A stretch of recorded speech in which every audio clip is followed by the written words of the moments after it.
Greetings, everyone. Live Life Well TV host Robert Landau. We are here with another episode of Crazy Fun Facts. If you've been watching this weekly show here on Live Life Well TV, you will well know that for the past 3 episodes, we have been dedicating to the fine art of the great American television game show.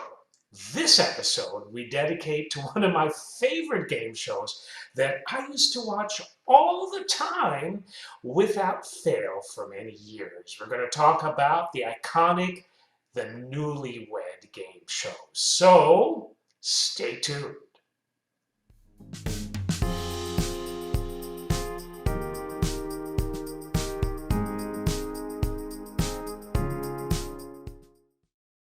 We are back. Are you ready?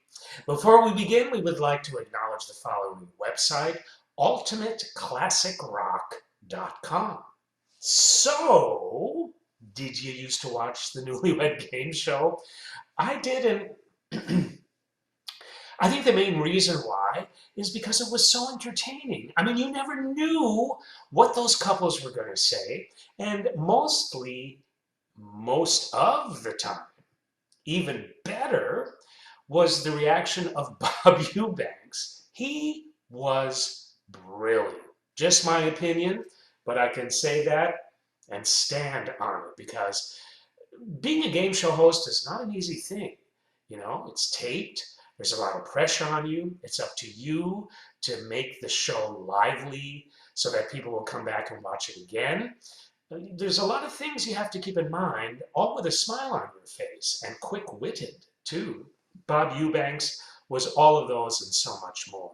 So, on July 11th, 1966, the Newlywed Game premiered on television, quickly becoming a hit because it made the simple act of making private lives very public very quickly.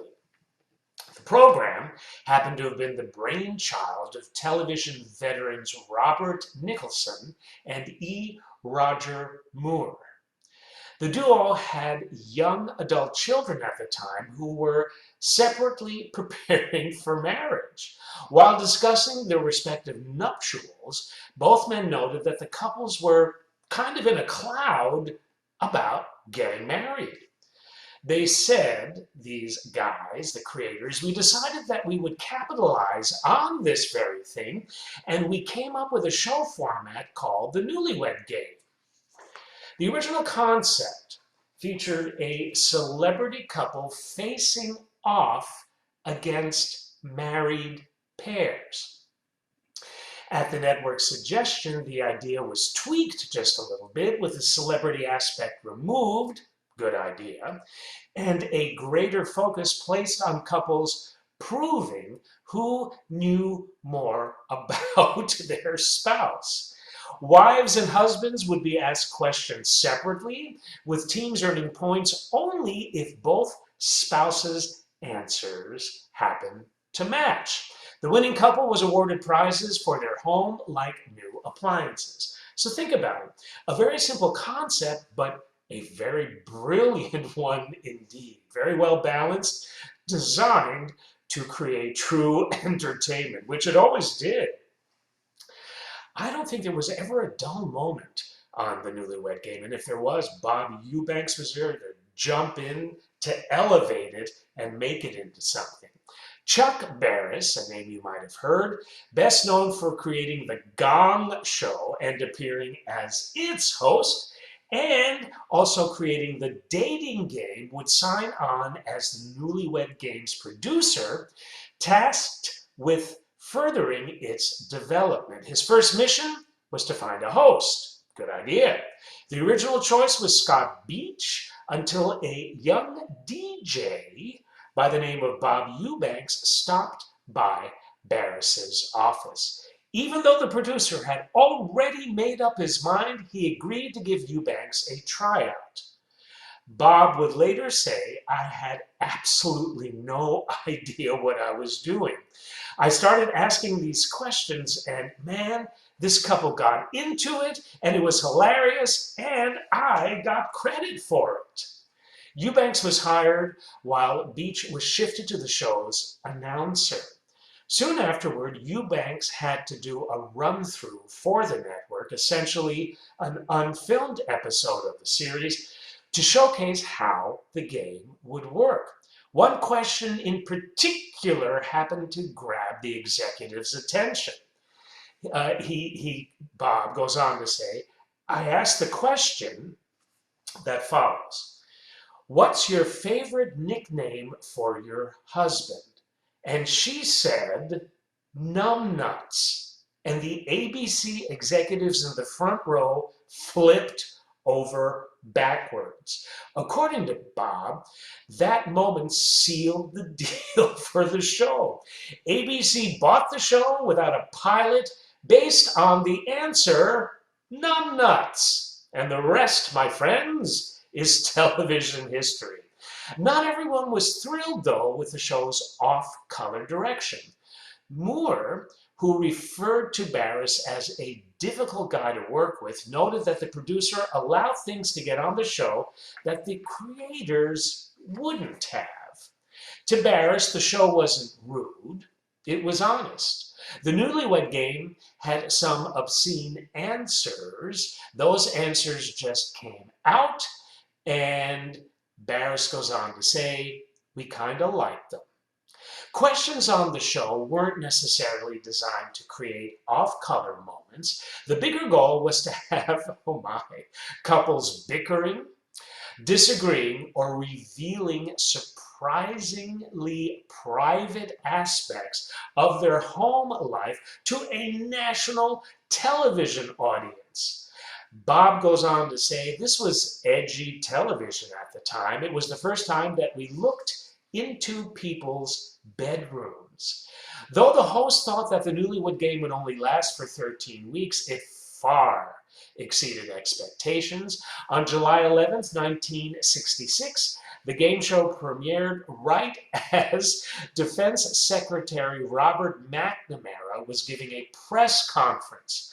While other networks interrupted their programming to broadcast McNamara, ABC stuck with the Newlywed Game, quickly exposing the show to a large audience of viewers who were channel surfing to avoid that news conference. The fortuitous timing helped the Newlywed Game become an instant success. Chuck Barris goes to say this: the beauty of the Newlywed Game was it was the height of simplicity. It took just 4 couples, 8 questions, and a washer dryer, and we had a show. The program became a staple of daytime television, with viewers consistently tuning in, like this one, to get a glimpse inside the personal lives of the couples in competition. While Chuck Barris continued pushing the envelope, Bob Eubanks became the show's moral compass. He said, I refuse to ask about 40% of the questions. He also wasn't willing to use the term making love for sex, despite approval from the network to do so. The reason went back to an uncomfortable moment in the car with Bob's daughter. Bob said, a guy on the radio said, while we were in the car, he and his daughter, I get horny when it rains. And my little 10-year-old daughter looked at me and said, what does horny mean, Dad?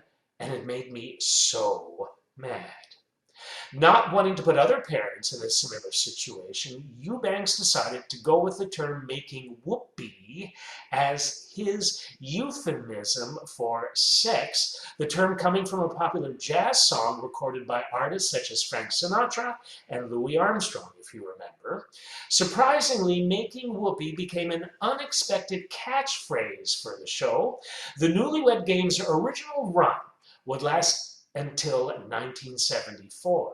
It has returned in various forms in both network and syndicated versions ever since. In total, get this, The Newlywed Game has spent more than 25 years on the air.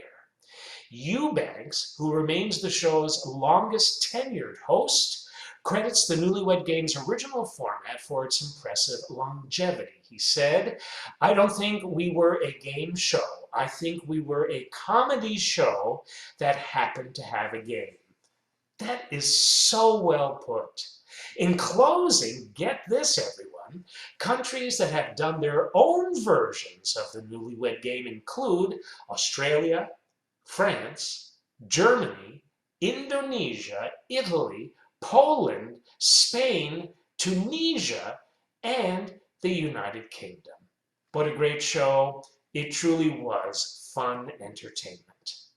Thank you so much for tuning in. I hope this was fun entertainment too. By the way, if you want to learn more about Bob Eubanks' amazing life journey, we have that for you this week on another show here on Live Life Well TV that we call America's Greatest Personalities. Just do a search for America's Greatest Personalities, Bob Eubanks, and you will find out even more about his very, very impressive and diverse life.